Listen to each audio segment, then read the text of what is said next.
সুস্বাগতম সকলকে। আজকের এই পর্বে আমরা আলোচনা করব কলকাতা বিশ্ববিদ্যালয়ের বাংলা অনার্সের ষষ্ঠ সেমিস্টারের ডিএসই অর্থাৎ discipline skill enhancement course B63 এই পত্রের অভিভাবন বা সাজেশন নিয়ে, অর্থাৎ 2024 সালের জন্য এই প্রশ্নপত্র বা এই সাজেশনটি অবশ্যই গুরুত্বপূর্ণ। মডিউল 1 থেকে অর্থাৎ চৈতন্য ভাগবত থেকে যে ধরনের প্রশ্ন খুবই গুরুত্বপূর্ণ বা যে প্রশ্নগুলো আমাদের দেখে রাখা উচিত তার মধ্যে উল্লেখযোগ্য হলো, প্রথমত চৈতন্য আবির্ভাবকালের নবদ্বীপের সমাজ ব্যবস্থা সম্পর্কে আলোচনা করো, অথবা চৈতন্য সমকালীন সমাজ ও ইতিহাস সম্পর্কে আলোচনা করো, অথবা চৈতন্য ভাগবত গ্রন্থের আদ্যলীলায় বৃন্দাবন দাস যে সমকালীন সমাজ জীবনের চিত্র নির্মাণ করেছেন সংক্ষেপে তার বর্ণনা দাও, অথবা চৈতন্য ভাগবত গ্রন্থের পাঠ্য অংশ অবলম্বনে বৃন্দাবন দাসের কবিত্ব শক্তি ও বাস্তব দৃষ্টিভঙ্গির পরিচয় দাও। এই একই প্রশ্ন এত রকমভাবে আসতে পারে। মূলত প্রশ্নের ধরন অনুযায়ী প্রশ্নের ভূমিকা এবং উপসংহার অংশের সামান্য পরিবর্তন করে বাকি অংশগুলোকে কিন্তু এক রেখেই নোটস তৈরি করা যায়। দ্বিতীয়ত, শ্রীচৈতন্যের অবতার হিসাবে আবির্ভূত হওয়ার কারণগুলি চৈতন্য ভাগবত অনুসারে আলোচনা করো। 3. ঈশ্বরপুরীর সঙ্গে সাক্ষাৎকার ও কথোপকথন চৈতন্য ভাগবত অনুসারে আলোচনা করো। 4. চৈতন্য ভাগবত গ্রন্থের আদি খণ্ডে নিত্যানন্দ প্রসঙ্গ কতখানি গুরুত্ব পেয়েছে তা আলোচনা করো। 5. চৈতন্য ভাগবত গ্রন্থের পাঠ্য অংশ অবলম্বনে বৃন্দাবন দাসের কবিত্ব শক্তি ও বাস্তব দৃষ্টিভঙ্গির পরিচয় দাও। এটার সঙ্গে প্রথম প্রশ্নের কিছুটা মিল রয়েছে অবশ্য। এর পাশাপাশি 5 নম্বরের প্রশ্ন হিসাবে যেগুলি দেখব, শ্রীচৈতন্য নামকরণ বৃত্তান্ত, বলরাম তত্ত্ব, দিগ্বিজয়ী উদ্ধার, চৈতন্য ভাগবত গ্রন্থের আদি খণ্ডে প্রতিফলিত হরিদাস ঠাকুরের অসাম্প্রদায়িক ভাবনার পরিচয়। 5. চৈতন্য ভাগবত গ্রন্থের পাঠ্য অংশ অবলম্বনে শচীনন্দনের অবতরণের হেতু আলোচনা করো। মডিউল 2 অর্থাৎ জীবন স্মৃতি থেকে যে প্রশ্নগুলি আমাদের দেখা উচিত, রবীন্দ্রনাথের শিক্ষা জীবনের যে বর্ণনা পাই জীবন স্মৃতি অবলম্বনে তা আলোচনা করো, অথবা ঠাকুরবাড়ির ছেলেদের সকাল থেকে রাত পর্যন্ত নানা ধরনের শিক্ষা লাভের যে পরিচয় পাওয়া যায় জীবন স্মৃতি গ্রন্থের নানাবিদ্যার আয়োজন প্রবন্ধ অবলম্বনে তার পরিচয় দাও। 2.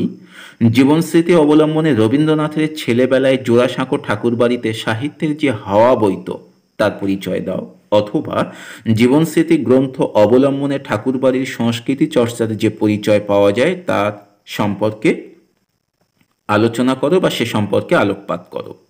3. জীবন স্মৃতি গ্রন্থে ভৃত্য রাজতন্ত্র অধ্যায়টি অবলম্বনে রবীন্দ্রনাথের শৈশবকালের পরিচয় দাও। 4. তিনি আপনার চারিদিকে সকলকে টানিতে পারিতেন কাহার সম্পর্কে বলা হয়েছে, বাড়ির আবহাওয়া অবলম্বনে তার পরিচয় দাও।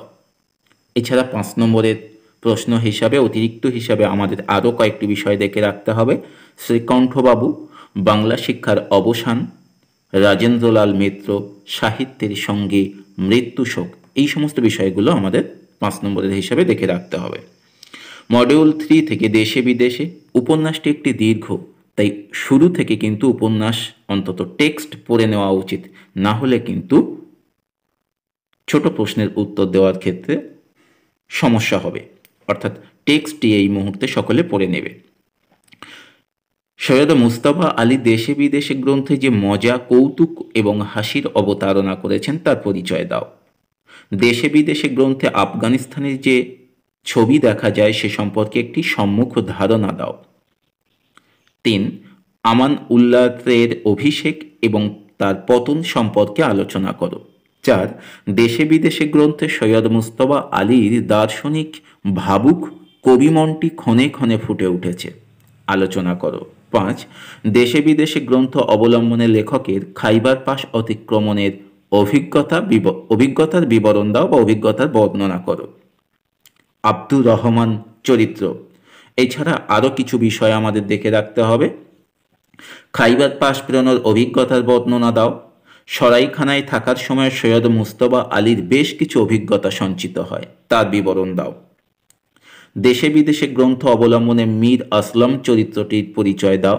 বলশফ চরিত্রের পরিচয়। দেশে বিদেশে গ্রন্থে যাত্রাপথে প্রথম যে ব্যক্তির সঙ্গে লেখকের আলাপ হয়েছিল তার বর্ণনা দাও। অথবা একই প্রশ্ন, হাওড়া স্টেশনে ফিরিঙ্গির সঙ্গে মুজতবা আলীর আলাপ হয়, তার বিষয়ে লেখো।